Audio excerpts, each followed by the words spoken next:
En el nombre de Yeshua te lo pido, te lo ruego, Padre, para que en este momento tu Ruach Kadosh, el Espíritu tuyo, nos dé conocimiento, entendimiento, sabiduría y discernimiento espiritual, a fin de que esa palabra tuya que hoy tú nos vas a manifestar, Señor Dios, llegue a nuestro interior y encuentre un corazón fértil que dé frutos de vida eterna. Amén, amén y amén.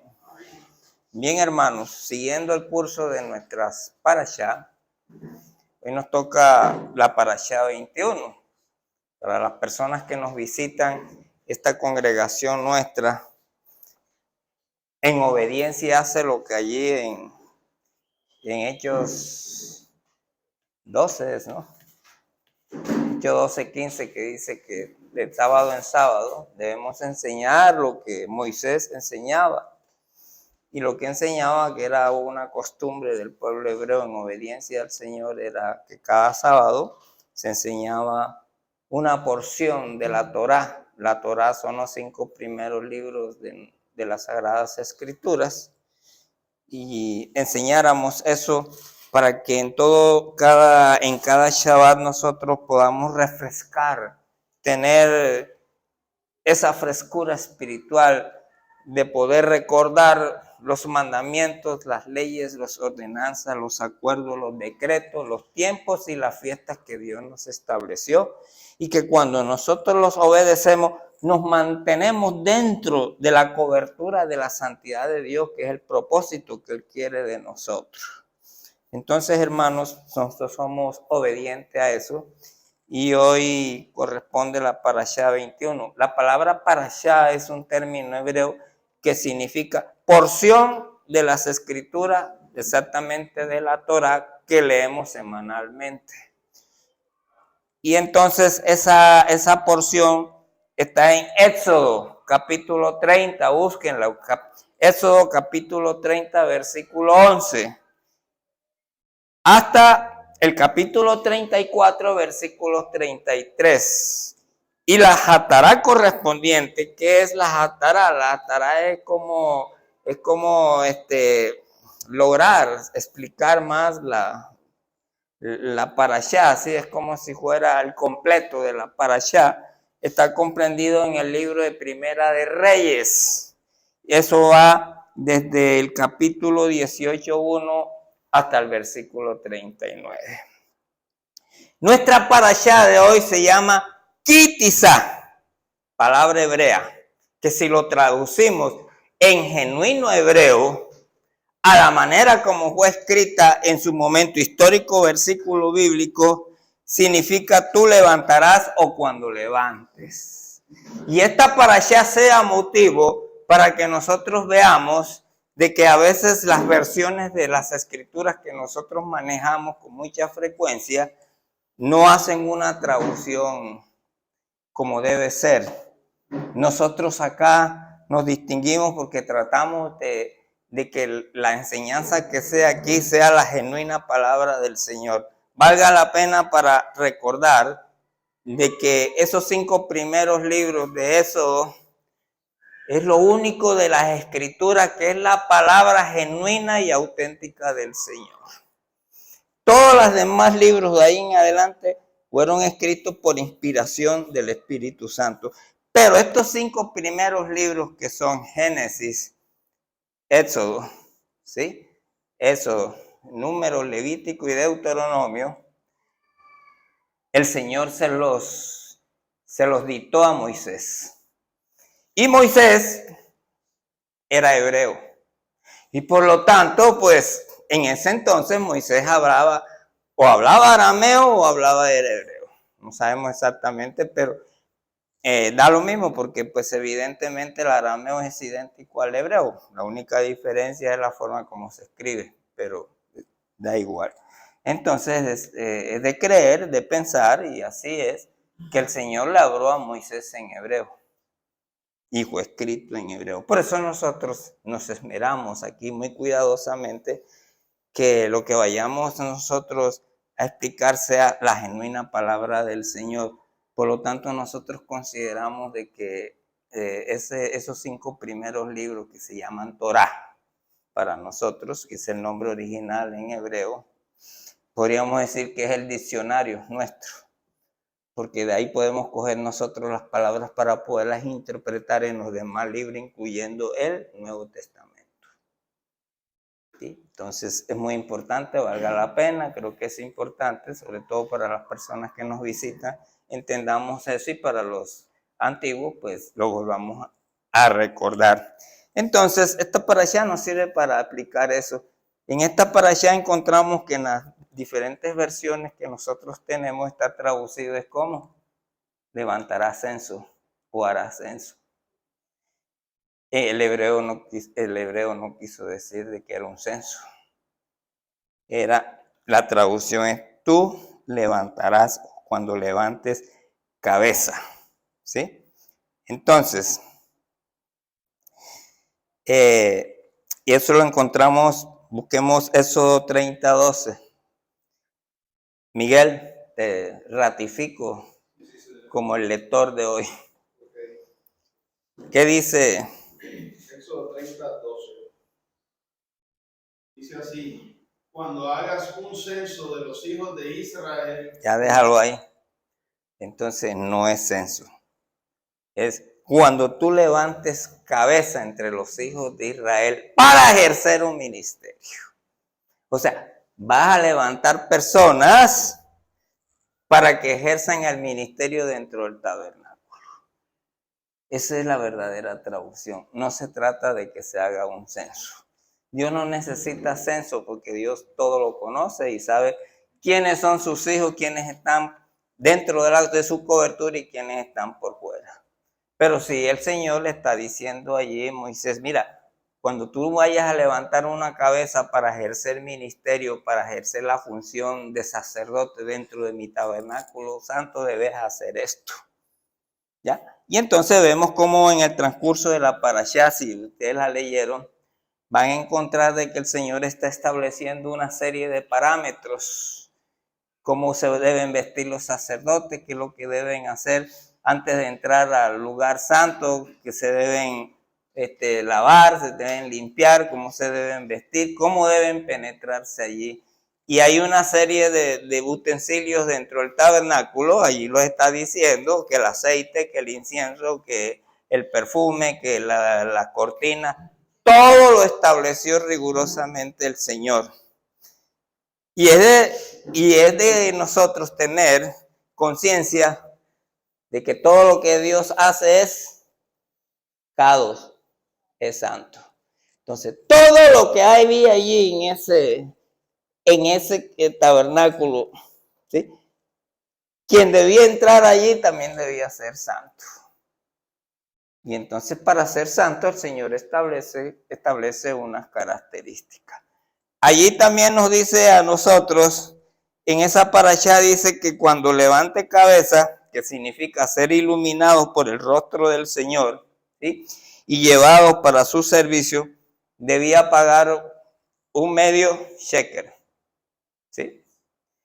Eso es una moneda, pero eso es algo metafórico, ¿sí? Entonces es algo metafórico. En realidad, pues, si es cierto que se pagaba en ese entonces, ¿sí? Es como una ofrenda, pero espiritual de nosotros. Es ofrecer en santidad nuestra vida. Es reconciliarnos, que en este caso nuestro ahora que estamos ejerciendo no el sacerdocio arónico ni levítico, sino que estamos bajo el sacerdocio de nuestro real sacerdote Yeshua mediante el orden de Melquisedec. Ya esa redención la tenemos que hacer es a través de aceptar a nuestro amado Señor Jesús o Yeshua HaMashiach como nuestro Salvador y Redentor, que pagó el precio por todos los pecados de la humanidad y satisfacer la divina y suprema justicia de Dios por todos los pecados de la humanidad. Entonces, pero allá, en ese momento histórico bíblico en que es de nuestra parashá, pues había una forma metafórica de decir cómo era ese medio shekel, es decir, tenía que pagarse. Pero en realidad era arrepentirse, ¿sí? Para poder entrar. Entonces, recuerden, y aquí lo dijimos la vez pasada, recuerden cuál es el propósito inicial del Señor. Recuerden que Jesús cada vez que le hacían una pregunta, él decía, ¿y cómo era en el principio? Entonces yo les digo hoy, ¿cómo era en el principio? ¿Cuál fue el principio que Dios quería para toda la humanidad, para todos nosotros? ¿Sí? ¿Cuál era ese principio? Ese principio universal, absoluto y eterno. ¿Cuál era ese principio? Pues ese principio lo encontramos en Éxodo 19:6. Entonces nuestro lector oficial nos va a hacer lectura de Éxodo 19:6. Y miren, fíjense cuál es el propósito eterno del Señor. Ese propósito igualmente es válido para nosotros hoy, hermano, y ténganlo en cuenta. Igual es ese mandato para nosotros. Ese es un mandamiento para nosotros, que lo debemos ejercer en todo tiempo, lugar y espacio. A ver, Miguel. Éxodo 19:6 dice, vosotros me seréis un reino de sacerdotes y gente santa. Ya. Estas son las palabras que dirás a los hijos de Israel. Miren, hermanos, valga la pena para hoy recordarles a ustedes de una manera muy especial que el Señor en ese momento histórico dijo, ustedes van a ser una nación de sacerdotes y una nación santa. Ese principio es igualmente válido para hoy. El Señor nos está llamando en todo momento, en todo lugar y en toda circunstancia a ser sacerdotes, a ser una nación santa, a ser un pueblo santo, a ser una congregación santa, a ser una familia santa, a ser ciudadanos santos, a ser una nación santa. ¿Sí? Entonces, hermanos, yo quiero que hoy nunca se les olvide ese imperativo absoluto del Señor, que quiere que todos seamos santos. Pero ese güey les dijo, cuando salían de Israel, ustedes son, pero debido a la terquedad del humano, debido a su naturaleza pecaminosa, las Sagradas Escrituras nos dicen que de continuo el pensamiento del hombre es hacia el mal. ¿Sí? Sus designios son buscar el mal. Y eso así, desde la primera caída de nuestros primeros padres Adán y Eva, ha sido una constante a través de los tiempos. Y estaban recién salidos de Israel. Y el Señor llama a Moisés, sube al Sinaí porque te voy a dar mi Torá, porque te voy a dar mis mandamientos, mis leyes, mis ordenanzas y mis acuerdos para que ustedes sean mi real sacerdocio y para que ustedes sean ciudad santa. Y sube Moisés y está allá el Señor y dura 40 días. 40 días nada más. Yo pienso que ya quizás a los 8 días ya estos estaban renegando. Y llegaron y dijeron, no, está demorándose mucho. ¿Sí? ¿Quién sabe qué le pasó? ¿Sí? Nosotros necesitamos un Dios. Venían con la mentalidad de la idolatría y de los dioses de Egipto. Queremos que nos hagas dioses. Y Aarón de alcahueto, olvidándose, no mirando con ojos espirituales, le dijo, bueno, pues recojan, quítense los aretes, quítense todo, y vamos a fundirlo, y hicieron el becerro de oro para adorarlo. Cayeron en la idolatría, hermanos. Cayeron en la idolatría, hermanos. Cuídense de la idolatría, porque el Señor estableció que hay 3 pecados de muerte. Pecados de muerte. ¿Qué son?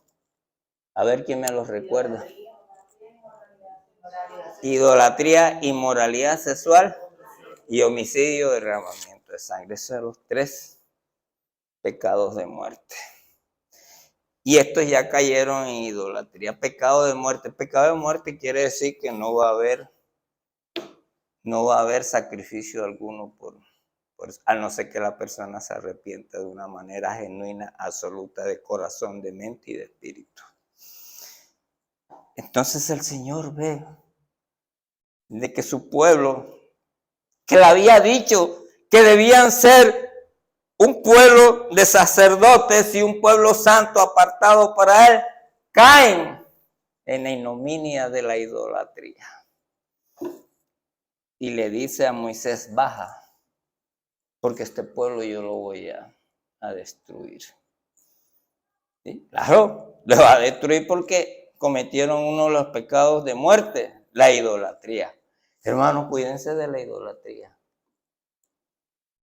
Y la idolatría no solamente es como algunas personas piensan que solamente es adorar allí unas muñequitas o muñequitos que se encuentran en los templos o otras cosas. No solamente es eso. La idolatría la persona la tiene a veces en el corazón. Idolatría consiste en cuando tú le das una preferencia a todas las cosas materiales por encima de Dios.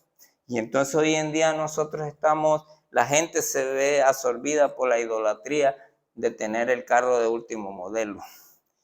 La idolatría de que no están bien si no utilizan la ropa de marca. ¿Sí? Idolatría no están bien si no tienen una casa de 1.600.000, de 1.600.000 millones de pesos, como frecuentemente vemos ahora un muchachito ahí que cayó no solamente en idolatría, sino en otra clase de pecado. Ustedes saben a qué me refiero, ¿sí? Porque eso ha sido publicación de hoy en día, ¿sí? Y ya traía unos pecados de adulterio y todas esas cosas. Descuiden, eso es idolatría. El adulterio es idolatría, la fornicación es idolatría. Todo aquello que no corresponde a lo que Dios ha mandado es idolatría. ¿Sí? No sea que diga que caigamos en ese absurdo momento de que este pueblo me honra de labios, pero en su corazón me aborrece. Entonces, hermano, cuidémonos de la idolatría porque nos puede el Señor destruir como destruyó al pueblo de Israel. Quizás de pronto algunos de ustedes están pensando, bueno, ¿y por qué Aarón, por haber hecho idolatría lo premiaron, que lo nombraron sacerdote? ¿Alguien se imagina por qué sería?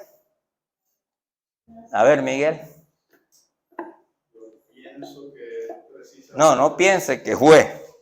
Santo, pero lo que yo he entendido es como que él fue partícipe de un pecado muy grande. Pero se arrepintió. Exacto, se arrepintió. De una manera absoluta y genuina. Y Dios después le permite ser partícipe de lo que viene siendo lo opuesto a eso. Entonces yo supongo que todos los que murieron fue porque no se arrepintieron. Seguramente junto con Aarón, algunos no se arrepintieron. Entonces nosotros tenemos esa maravillosa gracia de arrepentirnos de las cosas. ¿Sí? Y cuando nosotros nos arrepentimos genuinamente mediante la gracia de Dios, porque esa es una gracia de Dios, nosotros no nos podemos arrepentir por sí mismos, es una gracia de Dios, Dios es el que pone el arrepentimiento. La pregunta sería, ¿y cuándo Dios pone esa gracia de arrepentimiento? Dios pone esa gracia de arrepentimiento cuando tú intencionalmente haces el esfuerzo de obedecer lo que Dios manda, aun cuando no lo entiendas. ¿Sí? Si Dios te dice, haz esto, y tú lo haces, Dios te da la gracia de arrepentirte y te da la gracia de obedecer. Ahí tenemos el ejemplo de Abraham. Abraham, al padre de la fe lo llaman. ¿De dónde venía? Venía de un pueblo idólatra, de Ur, de Caldea, idólatra. Su papá hacía ídolos y los vendía. Yo me imagino que Abraham de 17 o 18 años el papá le daba su mochilita llena de ídolos para ir a vender. Pero ¿qué pasó? Que el Señor le habló a Abraham. ¿Qué hizo Abraham? ¿Qué es lo que nosotros debemos hacer? Oyó. Oigan muy bien. Oyó. ¿Pero qué oyó? ¿Lo que le decían sus papás, sus hermanos o sus amigos? No, oyó al Dios Todopoderoso. Le creyó, porque eso es lo importante, porque es que hay algunos que oyen pero no creen. ¿Sí? Oyó, creyó, o sea, tuvo fidelidad en el Señor. Y obedeció. Y la obediencia debe ser intencional y sin ninguna condición, porque Abraham obedeció sin saber para dónde iba. Porque qué fue lo que le dijo el Señor: sal de tu casa, deja a tu papá, deja a tu mamá, deja a tus amigos, deja esa idolatría, sal. ¿Sí? Y ves al lugar en donde yo te indicaré. Ni siquiera le dijo para dónde iba. Abraham no dice, no, me tienes que decir para dónde voy, para obedecer. Y algunos de esos nosotros cometemos eso. No, nuestra obediencia debe ser sin condiciones. Debe ser absoluta e intencional. Si Dios lo mandó, así debe ser. Nosotros no tenemos por qué cuestionar los principios y fundamentos de Dios, porque nuestro entendimiento es muy finito. Y a veces nosotros no podemos entender las razones de Dios. Lo que debemos entender es que si Dios mandó, hay que cumplir. Ya. No vas a ponerme a estar diciendo, bueno, pero si esto es así, no, que no debemos cuestionar. Entonces, fíjense que Abraham oyó, ¿sí? O escuchó, creyó y obedeció. 3 principios fundamentales para nosotros, que debemos practicar en todo tiempo, lugar y espacio, imitar a nuestro patriarca Abraham. Oír, creer y obedecer. Imagínense que Abraham no obedeció de manera absoluta. Preguntarían, ¿por qué? Porque le dijo que dejara a su familia, se llevó un sobrino. No obedeció relativa. Y fíjense que toda obediencia trae consecuencias. Toda. No hay que voy a decir que algunas, todas. El Señor cuando dice todo, es todo. Toda obediencia. Entonces aquí no puede decir, no, es que yo voy a cometer este pecadito que es pequeñito. No, para Dios no existe pecado pequeño. Lo mismo da que tú te robes una moneda de 50 pesos que te robes 2,000 millones de pesos. Da igual para Dios. ¿Sí? Porque eso es, para Dios no existe la parte cuantitativa, sino la parte espiritual cualitativa. Ya. Entonces, él se llevó al sobrino y le sucedieron cualquier cantidad de cosas, ¿sí? Que no estaban en los planes del Señor, pero se estaba cumpliendo la ley espiritual de que Dios establece, de que toda desobediencia trae consecuencias. Ténganlo en cuenta, hermano. Toda desobediencia al Señor trae consecuencias, tarde o temprano. Esas consecuencias se dan aquí en la tierra. Ni siquiera se van a dar allá, se van a dar aquí en la tierra. Entonces, cuidémonos de ser obedientes de manera absoluta, permanente e intencional a los principios del Señor. Fíjense que cuando Abraham ya se separa del sobrino, o sea, quiere decir de que ya está obedeciendo de manera, es cuando le vienen las bendiciones. Mientras tanto, las bendiciones estaban aguantadas y tuvo cualquier cantidad de peripecias. Por eso, hermano, cuando nosotros estemos sufriendo circunstancias negativas, lo primero que tenemos es que preguntarnos, ¿será que yo estoy sufriendo las consecuencias de una desobediencia al Señor? Háganse esa pregunta es importante, porque muchas de las veces que nos suceden a nosotros cosas es porque no estamos en obediencia absoluta, permanente e intencional a los principios del Señor. ¿Sí? Bien, entonces vamos a nuestra parashá. Entonces, el plan divino inicial del Señor es que éramos santos, fuésemos santos y que fuésemos un pueblo de sacerdotes. Y Dios, imagínense que cuando Dios instituye en nuestra parashá estas condiciones, pues todavía no había sucedido la adoración del becerro de oro. Cuando Moisés se baja, encuentra, entonces pues Dios tenía que cambiar las reglas de juego iniciales.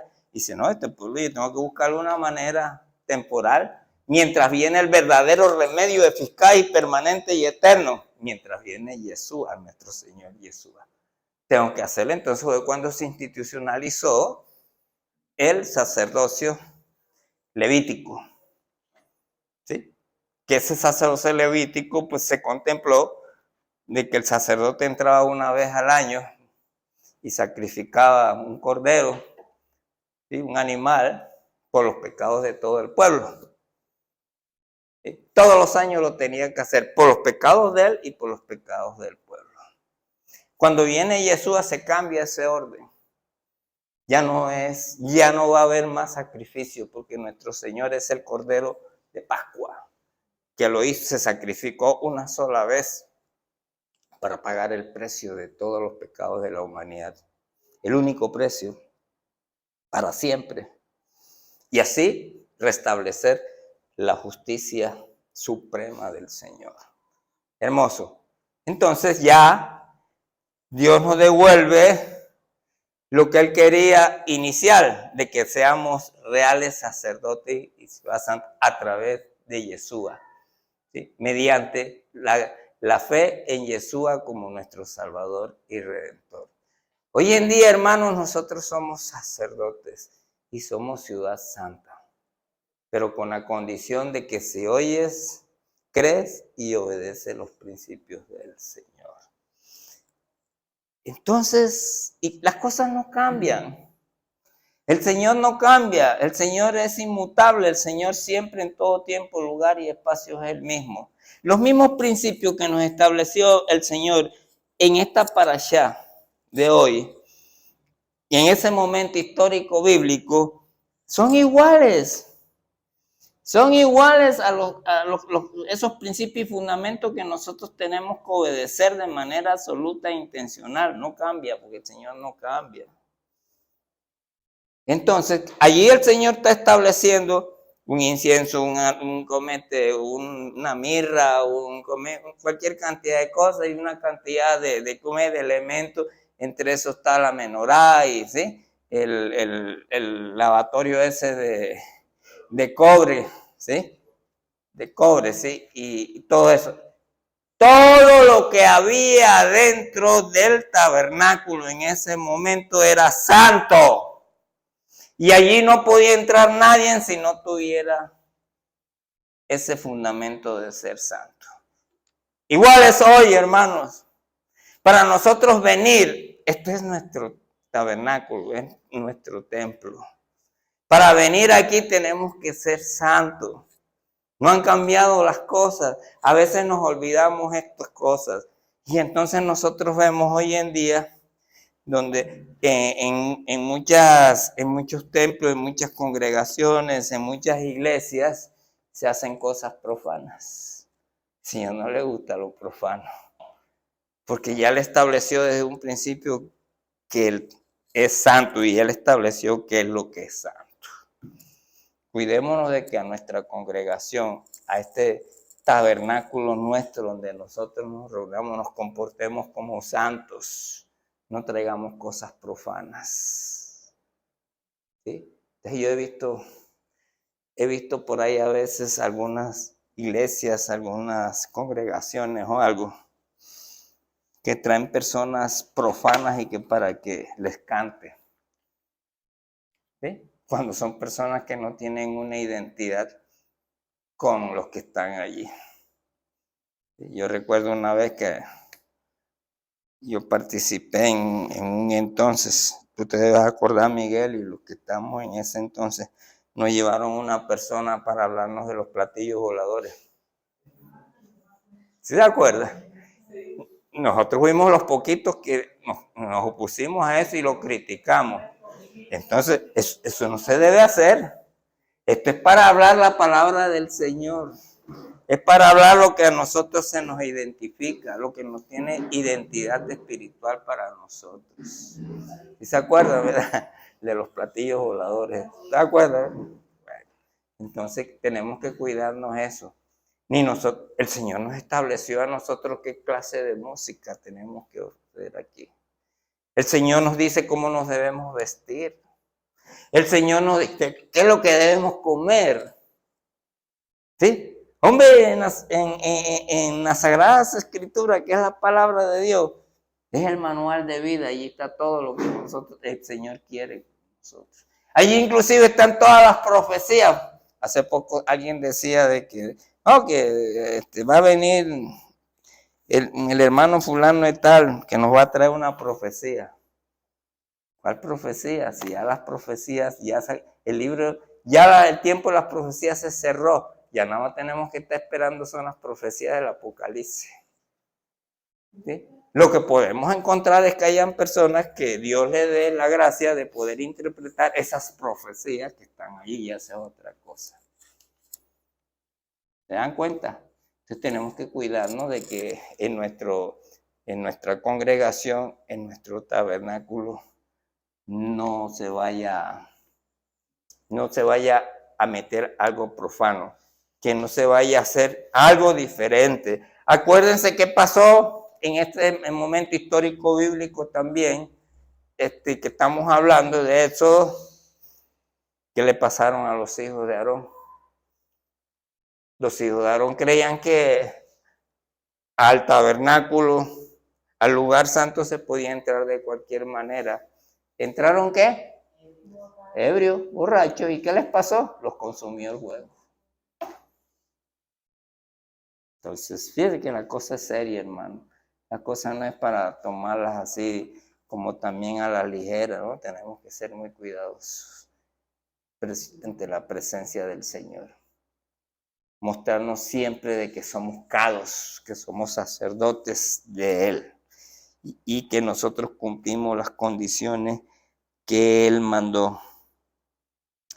Esto de que, fíjense que entonces estábamos hablando ahorita de que el Señor corrigió el problema que sucedió cuando el becerro de oro, ¿verdad? Pero esa corrección fue temporal mientras venía Jesús. Vamos a leer eso, Miguel. Vamos a leerlo en 2 de Corintios. Capítulo 3. ¿Sí? Desde el 4. Del 4 en adelante. Sí. 2 de Corintios 3, 4 en adelante dice así. Esta confianza la tenemos mediante el Mesías para con Dios. No que estemos capacitados para hacer algo por nosotros mismos. Al contrario, nuestra capacidad proviene de Dios. Bueno, para un momentico. Fíjense lo que nos están diciendo. Nosotros no somos capaces de hacer nada por sí mismos. Todo lo que nosotros hacemos es por la gracia del Señor. Por la gracia del Señor. Nosotros no podemos hacer nada. Nosotros no podemos un buen día levantarnos bien temprano y decir, hoy he decidido salvarme. Hoy he decidido aceptar a Yeshua como Salvador y Redentor. No. En algunas instituciones llega un ministro y dice, pasen aquí y hagan la oración de la fe. Y tal, dice, ya eres salvo. ¿Será que eso es así? Porque eso quiere decir que es por obra, por decir una oración. Esto no es por obra, es por gracia del Señor, por gracia del Señor. Y esa gracia solamente se le da cuando tú haces lo que hacía Abraham, oyes, cree y obedeces intencionalmente. Entonces hacen la oración, pero cuando ya salen otra vez de la oración van a hacer los mismos pecados que venían haciendo. Sigue, Miguel. Dice el versículo 6. El cual asimismo nos capacitó para ser ministros de un nuevo pacto. Ahí está, para ser ministro, cambiémosle el nombre de ministro para ser sacerdote de un nuevo pacto. ¿Cuál es ese nuevo pacto? El de Yeshua, el del orden de Melquisedec. Nosotros pertenecemos a ese pacto y por lo tanto debemos ser consecuentes con esa identidad espiritual de formar parte del nuevo pacto a través de Yeshua. Sigue, Miguel. Entonces dice, no de la letra, sino del espíritu. ¿No de la qué? No de la letra, sino del espíritu. Ajá. Porque la letra mata, pero el espíritu da vida. Ahí, aguántalo. Hay otra corrección que voy a hacer. ¿Ustedes creen que, a ver, cuando Pablo está hablando allí, de qué letra está hablando? De la letra que el Señor nos dejó en la Torá. Y resulta que esa es letra viva. Yo todavía no me veo de que esa letra mate, esa letra vivifica. Entonces, allí no es una mala traducción, no es que la letra mata, es en el hebreo genuino, si tú lo vas a llevar, dice la letra que no da vida. ¿Y cuál es la letra que no da vida? La que tú no obedeces. ¿Sí? ¿Ibas a decir algo, Miguel? ¿Ibas a aportar algo? Respecto a lo que usted decía, hay una parte en Éxodo donde dice que Dios mismo escribió con su propia. Claro. Lo único de la Sagrada Escritura, ¿sí? Entonces, esa letra, bien, Miguel, esa letra en qué fue inscrita de las tablas, en unas piedras. Y las piedras es algo inerte, eso no tiene vida. Pero cuando viene Yeshua, ¿dónde nos pone la Torá? ¿Dónde nos pone la letra? El corazón, esa es la que da vida. La demás es inerte, no da vida. ¿Por qué? Porque solamente es hacer obras. Pero la que es en el corazón, tú lo haces por obra y gracia del Ruach Kadosh, por el poder de la santidad de Dios. Sin ese poder de la santidad de Dios, tú no eres capaz de hacer nada, absolutamente nada. Mire qué hermoso es esto. Cuando nosotros lo entendemos en la verdadera esencia del pensamiento que Dios quiso, y que en este caso del pensamiento hebreo, el genuino lenguaje en que fue escrita estas cosas. Sigue, Miguel. Dice el verso 7. Si el ministerio de muerte, grabado con letras en piedra, fue con gloria, tanto que los hijos de Israel no pudieron fijar la vista en el rostro de Moisés a causa del resplandor de su rostro, el cual resplandecía, ¿cómo no será más bien con gloria el ministerio del Espíritu? Ay, el Espíritu, fíjate que ahí es el ministerio de muerte. No es ministerio de muerte, sino el ministerio que no da vida. ¿Cuál era ese ministerio? Ese ministerio de Aarón. Dígame, ¿ibas a agregar algo? Sí, ahí también habla de los dos sacerdocios, el inicial de Dios que quedó retrasado hasta la venida de Jesús, por la desobediencia y el temporal que fue producto de que la mayoría de las tribus rechazaran a Dios en pro del becerro de oro, y hubo una mortandad ese día porque murieron 3,000. 3,000, así es. Toda desobediencia trae consecuencias. Y ellos murieron por violar esos mandamientos que Dios acababa de decir. Y entonces la pregunta sería, bueno, pero si Aarón estuvo ahí, pero porque él se arrepintió genuinamente, los demás no se arrepintieron. ¿Sí? Entonces, mire, la parashá de hoy, entonces, esto que acaba de leer Miguel nos está dando a entender que la promesa de Dios no es la escrita en las tablas. O sea, la promesa ya definitiva de Dios no es la que escrita en las tablas de piedra, sino la escrita en el corazón a través del poder de su santidad, el Señor, a través del sacrificio de Jesús. ¿Entendieron bien? No se los olvide. La parashá de hoy entonces nos está enseñando que para ejercer ministerio en la congregación implica una seria responsabilidad. Claro que implica una seria responsabilidad. Hace poco nosotros pues, yo me estaba olvidando de estas cosas y de pronto estaba cometiendo un error. Implica una gran responsabilidad. Estar aquí, esto de estar aquí parado yo, de estar enseñando y que Miguel esté aquí haciendo eso no fue de un día para otro. Se necesita uno preparar. Para ejercer ministerio en la congregación se necesita estar preparado. En primer lugar, pues, oír, obedecer, oír, creer y obedecer. Principios. Y prepararse. Hay que conocer la Torá. Cuando ustedes, la hermana Michelle ejerce una función administrativa, ¿verdad? Por allá, o haces consejería de derecho. Tú para poder ejercer eso, pues tenías que saber cuáles eran las normas que regían tu oficio, ¿verdad?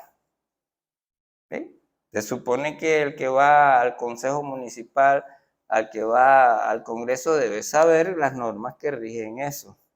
Yo en un entonces que vivía acá en Barranquilla, fui administrador de la propiedad horizontal donde vivíamos. Yo no sabía nada. Y sin embargo, yo dije, yo acepto el reto. No sé nada, pero me puse a leer. Me puse a leer la ley 675 y el reglamento de propiedad horizontal y todo eso, y me volví un ducho y ejercí una. Entonces, eso es igual acá, ¿sí? Entonces, no, quienes tienen intención de ejercer ministerio dentro de la congregación, y aquí lo practicamos, primero debe dar testimonio de que oye, cree y obedece la Torah. Y después prepararse. Entonces, no es fácil. Aquí no vale de que tiene carisma, ¿sí? Y que se expresa bien. No. Aquí lo que se vale es el testimonio de la identidad espiritual. ¿Sí? No más en la parashá, si ustedes la leyeron, van a encontrar que la condición de las personas que se iban a levantar para ejercer el ministerio debían tener una edad que era de 20 años, ahí está, una edad de 20 años. Ahí establecen unas condiciones. ¿Sí? Entonces, pues, si el Señor está estableciendo unas condiciones, se deben respetar. Es más, Pablo en una de sus cartas a Timoteo, ¿qué le dice a Timoteo? Mira, que el que vaya a hacer ministerio que no sea un neófito. Ustedes saben que es un neófito. Un neófito es que no sabe de nada del ministerio, que no vaya a ser un...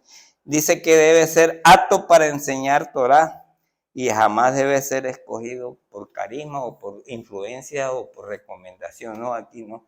La única recomendación es que esté alineado a los principios y fundamentos del Eterno. Eso es suficiente. Entonces, debe ser importante, debe ser muy competente para la responsabilidad que va a asumir. Y esto no importa que sea rico o pobre. Para Dios no hay acepción de personas. Para Dios la única condición es que tenga identidad espiritual. Nada más.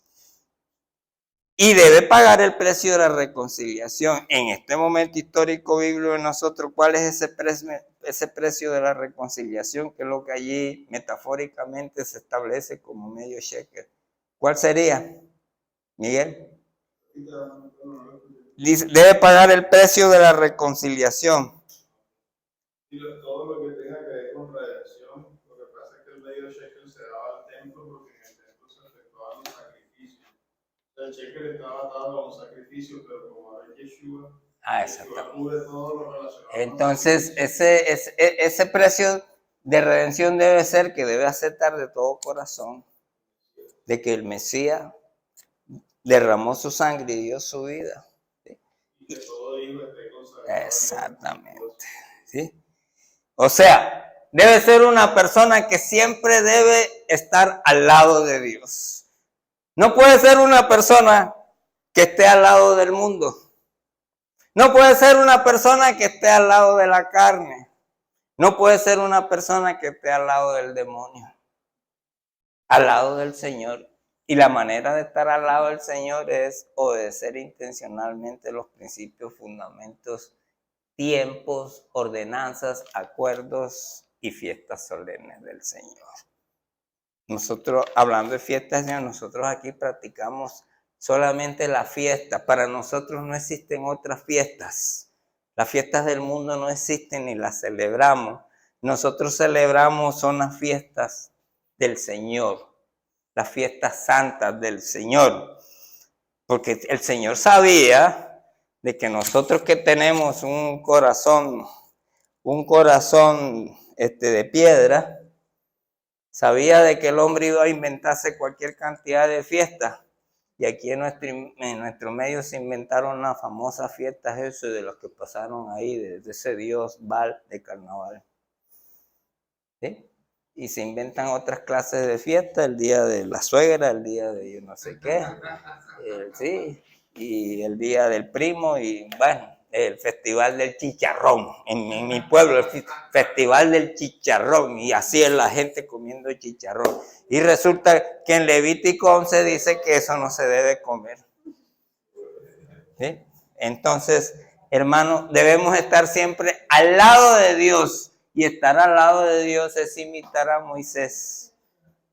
Oyó, creer y practicar de manera intencional. Hermano, los apellidos, por favor, se me olvidó el reloj, y entonces pues me avisan. ¿Ah? ¿Y cuánto llevo? Porque yo a veces me entusiasmo y me pasa como a Miguelito, que Miguelito se entusiasma. Ya llevo 40, mejor dicho, ya casi estoy. Entonces, y así debe ser nuestra congregación. Debe ser una congregación de unidad con Yeshua para todo lo que se haga en ella. Tú no puedes meter y hacer en ellas cosas que no sean caos. ¿Sí? Y esto es válido para esta congregación y para todas las congregaciones que se quieran identificar con ese mandato del Señor de que somos pueblo santo y somos real sacerdocio. Entonces, no podemos aquí, debemos venir a la medida en que Dios quiere ser santo. Y no solamente eso, no sea de que solamente vas a ser santo cuando esté aquí, sino santo allá afuera. Dar testimonio y no comer y no llegar a enredarse con las cosas del mundo, del demonio y la carne. Mira, hermanos, si nosotros queremos ser templos del Ruach Kadosh, tenemos que entender muy bien lo sagrado, lo santo, y no llegar a hacer alianzas con el mundo, practicar las cosas del mundo. Entonces, ahí tenemos un ejemplo en las Sagradas Escrituras. Cuando los israelitas estaban reconstruyendo el templo, llegaron los samaritanos y le dijeron, nosotros queremos ayudarlos. Los israelitas no ayudan. ¿Por qué sería? Porque los samaritanos no tenían identidad absoluta con ellos. Eran yugo diferente. Entonces, ese debe ser nuestra actitud. Nosotros no podemos tener comunión con yugo diferente. Los jóvenes o los solteros no pueden casarse con yugo diferente porque el Señor lo dice. No te unas en yugo diferente. ¿Sí? Nosotros no podemos ir, no sé si sea absoluto, pero como uno tiene que ser absoluto. Yo, por ejemplo, si a mí me invitan a una y que no, vamos a hacer una guerra espiritual ecuménica. Entonces vas a encontrar allí católicos, vas a encontrar adventistas, vas a encontrar... No, ¿sí? Son yugos diferentes. Para eso tenemos nuestra congregación, para orar, para pedir al Señor a la manera como Dios quiere, a los que somos pueblo santo y a los que somos reales sacerdocios. Porque es que eso es una exclusividad de nosotros. No cualquiera puede decir yo soy real sacerdocio y soy pueblo santo si no practican de manera intencional y de manera absoluta y permanente lo que Dios establece. No hay otra. ¿Sí? Yo no puedo ir a orar con una persona que celebra el domingo, porque el Señor está diciendo que el día de descanso no es el domingo. El día de descanso se llama Shabbat. Y ese es el que debo cumplir. Y el domingo, ¿quién fue quien lo estableció? En la Sagrada Escritura no dice, como algunos dicen, que fue cambiado. No, yo sí sé que en historia el que se inventó eso fue un emperador romano, Constantino. Y después la Iglesia Católica, entrar en comunión con ellos, va a ser todo, ¿sí? Sí, y ni siquiera se lo inventó, sino que ya era un día de adoración de otros. Sí, porque esa era la costumbre que ellos tenían, que era un pueblo que practicaba la idolatría, y el dios capo de ellos, pues tenía varios dioses, el dios capo de ellos, o sea, el jefe de todos los dioses, se llamaba Dios Sol. Entonces le celebraban el día del sol, lo celebraban domingo. Sí, Sunday, por eso es que en inglés está Sunday, que significa día del sol. Entonces, eso no tenemos nosotros que rompernos la sustancia gris para poderlo entender. Bueno, y para terminar, porque la parashá nuestra lo contempla, y he tocado el Shabbat. Miren, hermano, el Shabbat es santo. El Shabbat es santo. Por eso es que nosotros debemos esforzarnos. Si no existe una razón totalmente válida para no dejar de reunirnos aquí, pero el Señor es, el Shabbat es santo, ¿sí? El Shabbat, tú no puedes ni siquiera intentar hacer cosas que no sean kadosh. Nosotros en el Shabbat no debemos hacer cosas que no sean santas. Es un día exclusivo para estar en comunión, relación e intimidad con el Señor. Es para nosotros apartarnos de las cosas que nos causaban desosiego y todas las cuestiones materiales del trabajo, de cualquier cantidad de cosas. No, es para que descansemos en el Señor, en relación, comunión e intimidad exclusiva y absoluta con Él. Por lo tanto, hermanos, cuidémonos de que en el sábado no vayan a programar cosas que no sean santas. Tú no vas ese día a programar ir a la playa, a no ser que vayas a la playa, como creo que Miguelito lo ha hecho, porque ¿sí? Miguelito se mete en cualquier parte a ir a evangelizar, ahí sí, porque está haciendo una cosa santa. ¿Sí? Recuerdo que Miguel en unos carnavales, güey, te pusiste a tocar el chofar, ¿verdad? Allá a la entrada de dije, Miguel sí tiene valor, yo. Claro que le hubieran quitado el chofar y le hubieran dado por la cabeza. Entonces, eso sí, Shabbat sí es para hacer cosas santas, pero aquellas cosas que no sean santas, no lo debes hacer. Recuerda siempre, el Shabbat es una materialización del pacto eterno. Cuando nosotros venimos aquí en Shabbat, nosotros estamos aquí diciéndole al Señor, pertenecemos al pacto. El pacto de Abraham, de Isaac, de Jacob, ¿sí? De Abraham, de Isaac y de Jacob, ratificado después de una manera mejor por nuestro amado Señor Yeshua Mashiach. Eso es lo que nosotros venimos aquí. Cada vez que nos reunimos aquí al Shabbat, es para ratificar ese pacto. Debe ser una alegría. Debe ser una alegría venir aquí. No debe ser una cosa como que obligada, no. Debe ser una cosa de alegría, porque vamos a estar en una comunión, relación e intimidad con el Señor. Y ese día es para hacer cosas santas, no para hacer cosas que no sean santas. Yo sé que ustedes conocen qué es lo que es santo y qué es lo que no es santo, qué es lo que es kadosh y lo que no es kadosh. Finalmente, hermanos, recuerden, el Señor nos estableció todos estos principios para que entendiéramos la santidad. Especialmente eso, para que entendiéramos la santidad y para que esos principios los obedeciéramos personalmente de manera absoluta e intencional.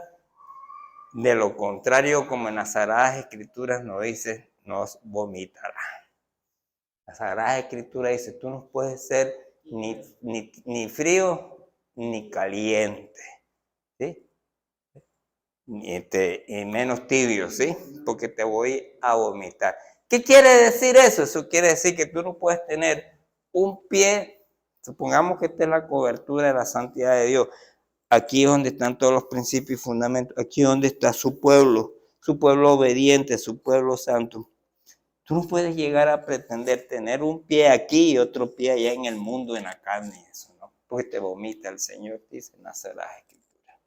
Bien, hermanos, entonces damos por terminada nuestra parashá de hoy, clamando al Dios Todopoderoso para que esta palabra absoluta y eterna del Señor haya encontrado corazón fértil que dé fruto de vida eterna. Shabbat Shalom, hermano, y que Dios los bendiga a todos.